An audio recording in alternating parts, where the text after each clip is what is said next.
we go.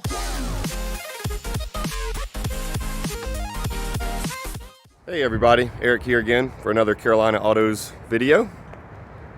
Today we're going to be reviewing my buddy's 2019 VW Arteon R-Line 4Motion.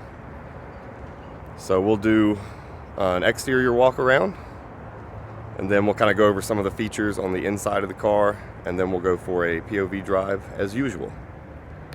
Thanks for watching lately. Really good response on the Camaro review video. All of the impressions are up, the views are up. So appreciate everybody taking the time to watch that, and we'll keep some more reviews flowing here. Alright, so we'll start with the exterior. As you guys can see, this is the 2019 Arteon. They're coming out with a slightly updated model for 2022, but this is the previous generation. You can still find these used pretty much anywhere for anywhere between $30,000 and $35,000, and you get quite a lot of car. It's a really sharp looking sedan slash hatchback. I'm sorry it's dirty, it's been raining a lot here in Charlotte lately. So real sharp looking car. I like all of the accents, chrome accents around. This car is sitting on the 19-inch Continentals, 245 size tire all around. They're not staggered or anything. And with the R-Line, you do get the 4Motion, all-wheel drive, slightly larger brakes. And you guys can see he's sitting on the Continental Pro Contact all seasons, 245, 35, 20s actually, sorry. I said 19s, they're 20s. As far as the front end goes, you got a little bit of kind of fake vents and stuff going on, but not too bad. Most of it's pretty functional. Everything's open. You can see an intercooler in there and some radiators. And we'll go open the hood, show you under that, and kind of get an exploded view with all the doors and everything open. All right, so we got all the doors open, kind of the exploded view of the car. So we'll get a view. This is the 2-liter inline 4 turbo, essentially the same as the one in the Golf or GTI, not the Golf R. So it's 268 horsepower, 258 foot-pounds of torque. That goes into a Haldex type all-wheel drive system. So the 4Motion on these cars is predominantly front-wheel drive, and uses sends power to the back up to 50% allegedly, if it needs to. So you can see real spacious interior, plenty of room in the back seats. And here's the really nice thing about these cars is it's actually a big hatchback. So you can see going in, we've got seats that'll fold flat, pass through if you need it for any kind of longer items. And it's got a nice integrated luggage cover and everything all in one. So the only thing that I didn't like was this is not a power assist hatch. It's kind of hard to shut. It's kind of tall, so somebody who's short might have trouble with it. But it shuts easy enough. Now we'll do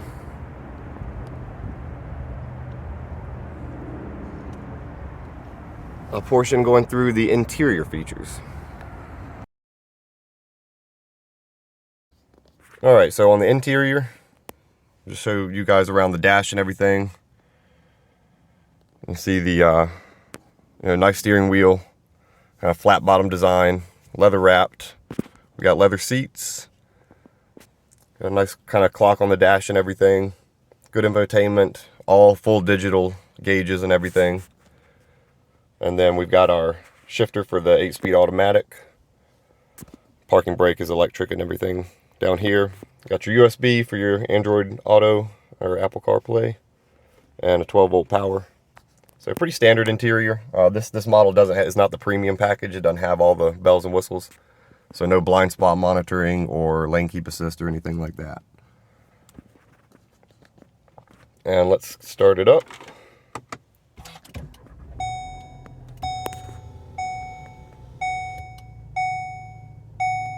he's due for an oil change, which is kind of funny. Okay, so we'll go through some of the infotainment stuff.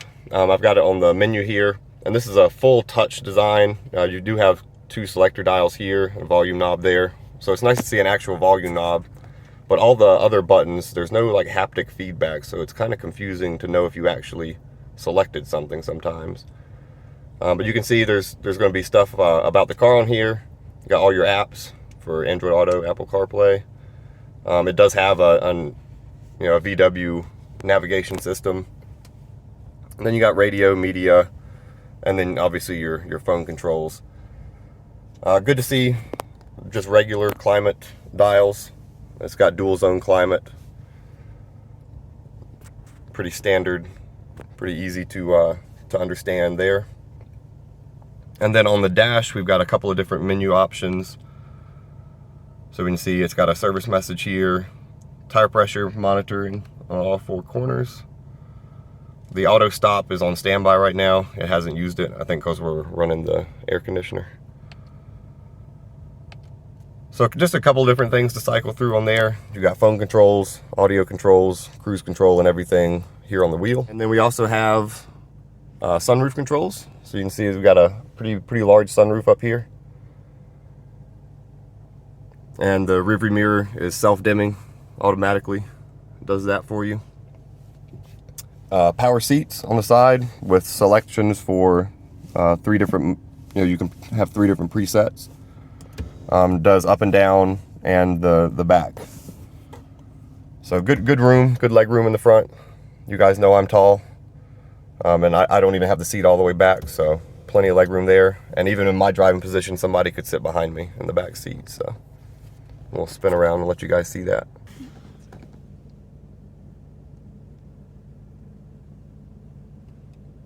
So let's take it for a drive and see how it does. All right, guys, we'll go to the driving part of the video. I'll get my seat set here. So we've got it in just regular drive. There is no launch control on these cars, so we'll just send it off the line and see how it does.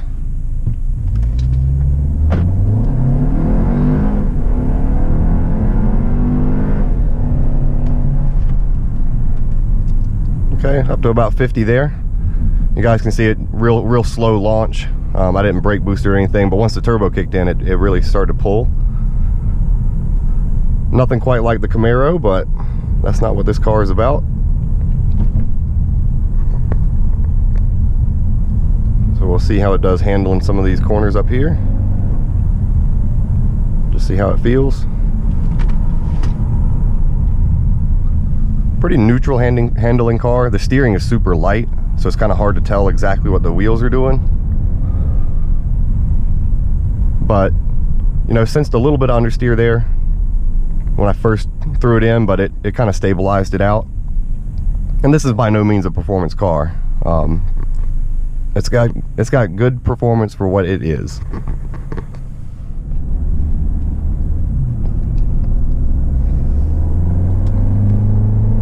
All right, good roll-on power. The gearbox, it's a 8-speed automatic. It's not the 7-speed dual clutch like you get in the newer Arteon R. But for an automatic, shifts quick. Pretty predictable. You can see it downshifting as we pull up to a stop here. So it's actually really well programmed. But as we're getting on the highway, we'll put it into manual shift mode and try the paddles out. It's got small paddles on the back of the wheel here.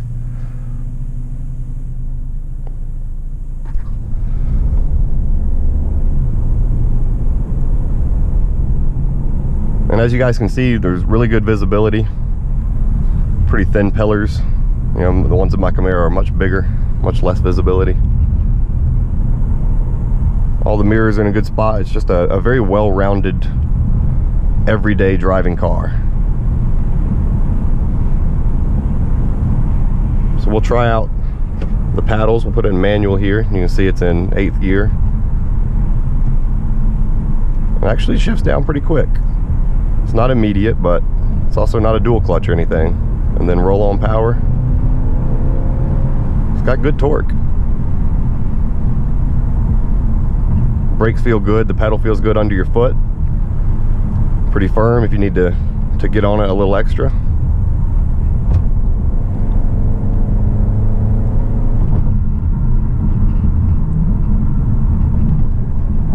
Handled that bump really well mid-corner.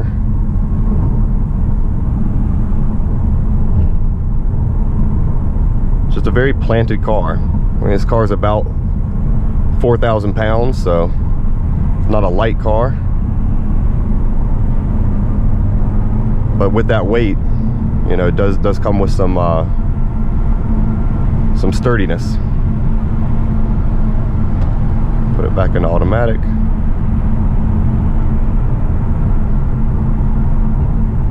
And we'll take this on-ramp up here so we can accelerate back onto the highway.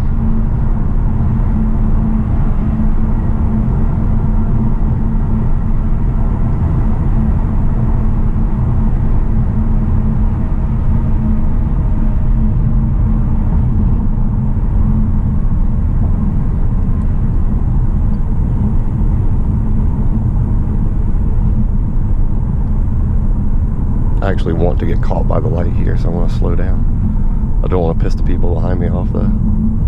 Oh, they're turning right anyway, okay. I don't think I'm going to be able to do it. Nope. Okay, we'll just accelerate anyway. Alright guys, 20-mile-an-hour roll here. Kickdown's good.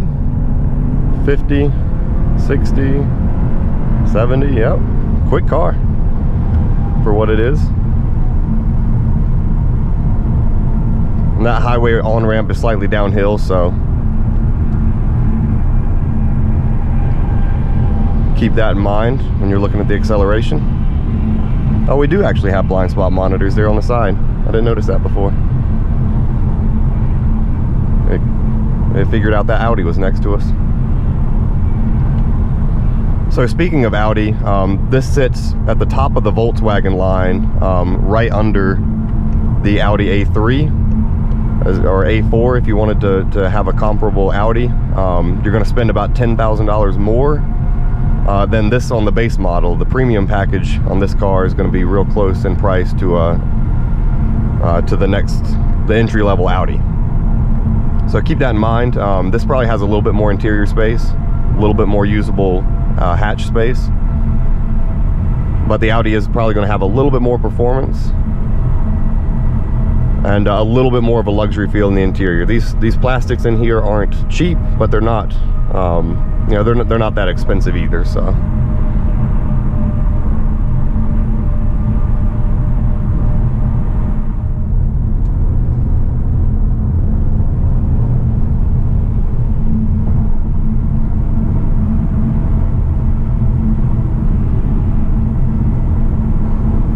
much quieter in here than in my Camaro. That is for sure.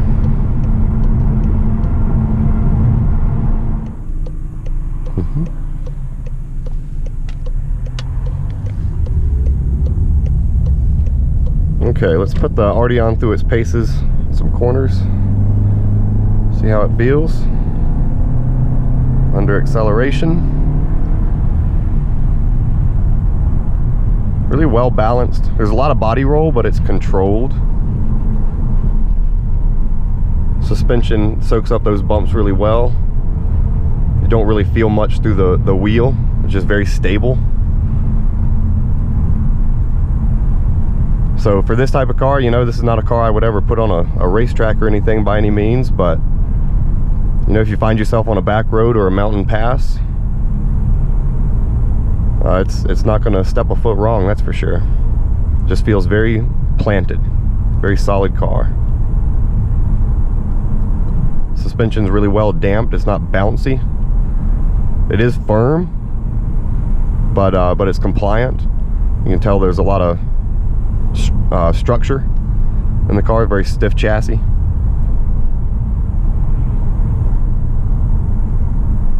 Which lets the suspension do its job even better. And being on 245 tires, they have plenty of grip. 245 is a fairly narrow tire, but I haven't felt the all-wheel drive system have to kick in at all for anything that we've done. All right, we let the traffic clear out for a little bit so we can. There we go. Car just builds power all the way to red line. Smooth upshifts. Smooth on the brake. The pedals feels great. I think he needs one of his rotors looked at though. A little bit of vibration under braking. I'm sure that's not normal.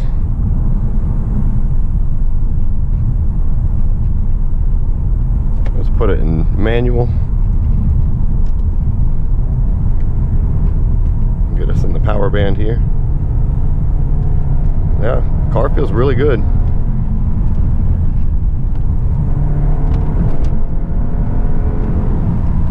Front wheel drive cars tend to push in mid corner, but really pull well out of the corner. You can see it's got kind of a throaty sound to it.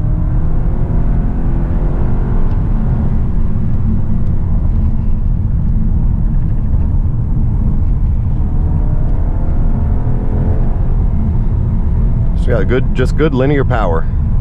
That's all these turbo 2-liter 4-cylinders are all about the same.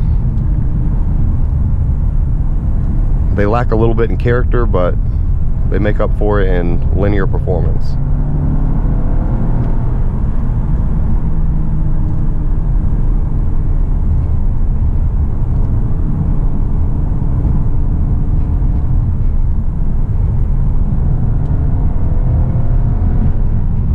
I was watching the fuel economy on the way down here.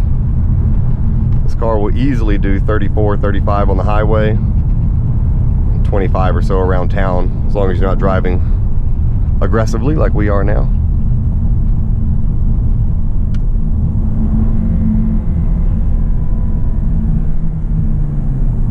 Coming up to a traffic circle. Good visibility. I can see where the corners of the car are. Really good turning circle, really easy steering. Just all around a very solid, planted car. I would be happy with this as a daily, any day of the week. Would like a little more straight line performance. Surprisingly, I think it actually has the chassis for more power. It's a heavy car. 268 horsepower just feels a little underpowered to me.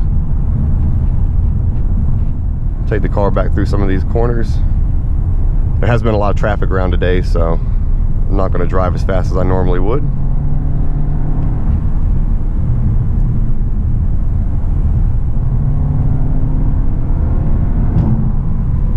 Yeah, car pulls good up to red line. I'm surprised how freely that motor spins. Seats are pretty well bolstered. Obviously nothing like my Camaro, but for leather sport seats, they're pretty good. I don't feel like I'm shifting around too much.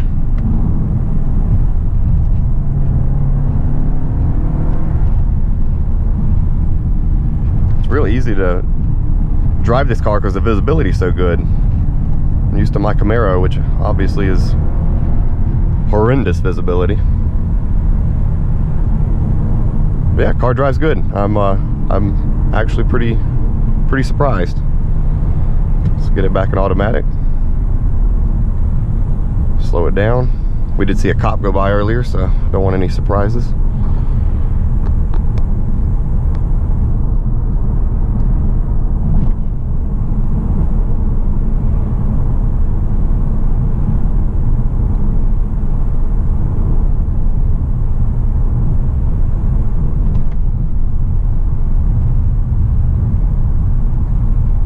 See how well it does its kick down here. We'll just punch it and see what it does. Pretty good kick down.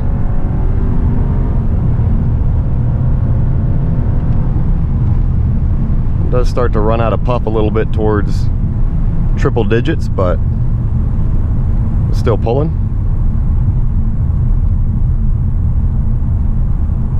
Yeah, this would be a great little compromise between a family hatchback with just enough performance to kind of to keep you satisfied with it if you need it.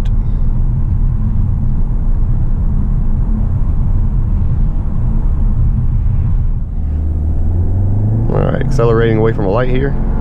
See, good roll-on power. Sometimes it catches itself in the wrong gear. It just doesn't feel like it has much, but like right now my foot's on the floor and it's not downshifting. So keep it in manual to force it to do what you need it to.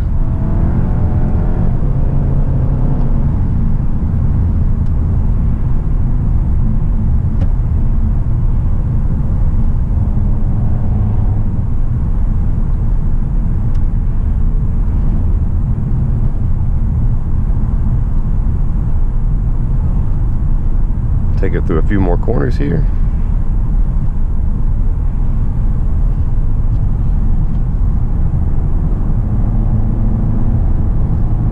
Yep, very stable. All-wheel drive system is completely seamless if it's even kicked in at all. The roads are pretty dry, even though it's starting to rain.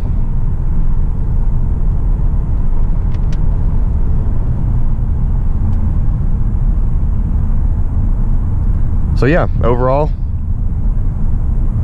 a very daily friendly car. Plenty of space, plenty of comfort, good suspension tuning, decent driving dynamics. I'd like to see a little more steering feel, a little less body roll, but then again, it's not a performance car. That's not what they were going for here. It's the R line, not the R. So it's adequate in every way, and actually a little bit quicker, I'd say, than I was expecting it to be. Alright guys, thanks so much for watching my review of the Volkswagen Arteon R-Line. It's been a fun video to make, pleasantly surprised by the car. And if you want to check out more of my reviews on my channel, just go explore that around. I drive a Camaro SS1LE, so if that's interested in you, plenty of Camaro content out there. Used to have a Veloster in, so if you want to check out any of that content, there's plenty out there to see. And for more reviews in the future, I'll keep doing videos like this, maybe some more normal cars, instead of just the performance stuff. And I've got a couple more lined up for the next coming weeks. So if you like what you see, hit that subscribe button. I'll always appreciate that. And we'll catch everyone in the next video.